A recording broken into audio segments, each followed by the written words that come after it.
everyone, welcome back.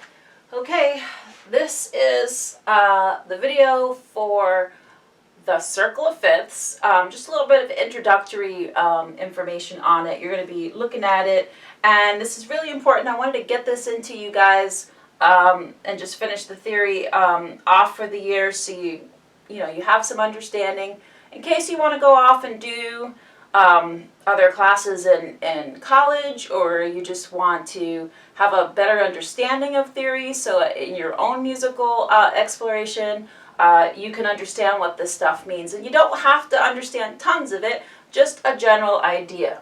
Okay, so this next worksheet that you guys are looking at is going to introduce the remaining major scales with more sharps and flats. So if you remember back to our tetrachords, in order to start that pattern, that major scale pattern on a different note, we have to make alterations. And as we change notes within our musical alphabet, the alterations get more complex. So we're going to look at the more complex scales, scales that you don't often play in, but you might if you continue on with your playing and you just want to be curious, or you know, a lot of times I see people download stuff off the internet, this pop tune that they want to play. Well, but it's in 4 flats. What's that about, right? So how do you navigate that stuff just for your own personal enjoyment? So we're going to look at first the order of the sharps and flats, and I remember telling you this in class, but I'm going to do it again. There's many mnemonics that you can remember these letters. I like to start with this one, the bead, G, C, F one. It's on the worksheet, okay? So when I'm looking at this in this order, if I'm looking at it this way, this is the order of the flats, okay? But when I'm looking at it the other way, that is the order of the sharps. So if you remember back, let me just think. Let's see. So I'll start with the flats. F major has 1 flat. It's B flat, okay? And then our next key, B flat, is going to have B and E, okay? And then E flat is going to have 3 flats, B, E, and A. So that's how we're going to put these in order. And as you can see, I've got the circle of fifths written out right here. Let me move back.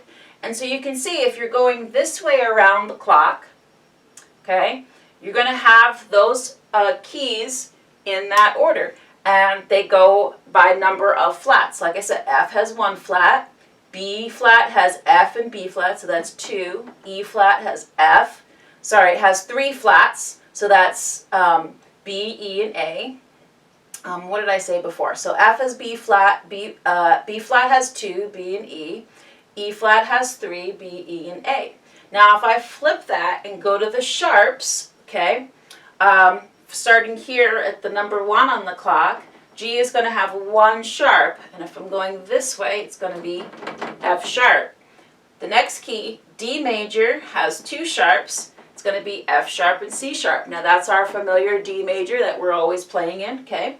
But the next one that's a little more interesting, A major, now has this G sharp, which I can't remember which piece, but we do have a piece that has 3 sharps, so we're going to have that G sharp in the mix. Now if you're wondering, hey, what about C, Miss Wilkins? You forgot about C. Well, C is like the 12 on the clock.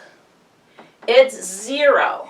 So that's why C is at the top, because it has no sharps or flats. That is our home pattern for the major scale, okay? You could call it the homey scale, okay? So C naturally has the right order of half steps and whole steps without any alteration. So that's why it's at the top. All right, now let's swing around here and understand just a little more complexities of the circle of fifths. So this is a chart that we use in music to keep track of all of these keys. As you go around the chart, you can go all the way up to 7 sharps or 7 flats. But down here we start to get some overlap, okay? We start to get some overlap, and that's because the scales that are down here at the bottom sound the same. They're enharmonically spelled, but but look different on the page, okay? So I'm just going to add one more here. So as we go, after we get to 4, we get to 5 sharps.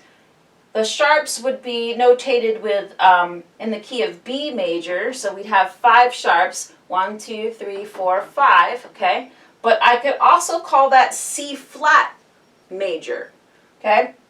And that would be notated with 7 flats because that's where it ends up. So it would have all of these flats. Now you're saying, why on earth does this matter? Well, actually, you know, composers will compose in these enharmonic spellings for particular reasons. So somebody might compose in C flat because they want a little different visual on the page.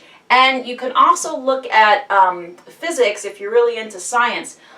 Particularly if you look at the I want to say the amounts of hertz for C flat versus B, there is a minute difference when you're playing this note versus that note, depending on how you approach the notes. I know this is complex, but it actually, they do say that some people can actually hear the difference between a C flat scale and a B major scale. So that's for super high-tech detail. But that's why, that actually they do have a different color or a different emotional quality when you're composing in, say, G flat major versus F sharp major. So that's one of the reasons. And, you know, sometimes they'll drop something into a key that's more sharp oriented for say, wind instruments, but then rewrite it for flats for strings, because that's it, just however it works out for whatever instrument they're writing for. Okay, so that's the long and short of the circle of fifths. The next assignments, I just want you just to get familiar with this. I'm going to include some circle of fifth charts, and you're going to be creating your own. It's super simple. Just copy and paste, go around, and take a look at, you know, the order of the scales. I've just given you the major scales, okay, on the outside. What you'll see if you Google circle fifths or you look at the chart I give you, that the minor scales are on the inside of the clock, okay? And so basically every major scale has a corresponding minor scale, and A is the other 0, okay? In the minor world, we're going to say that A minor is the homey minor scale, okay? All right, guys, I think that's enough. This is a super easy assignment. Just copy, just check it out on the chart and find your scales and just get familiar with that circle of fifths. All right, everybody, stay safe, take care, and I'll see you in the next video.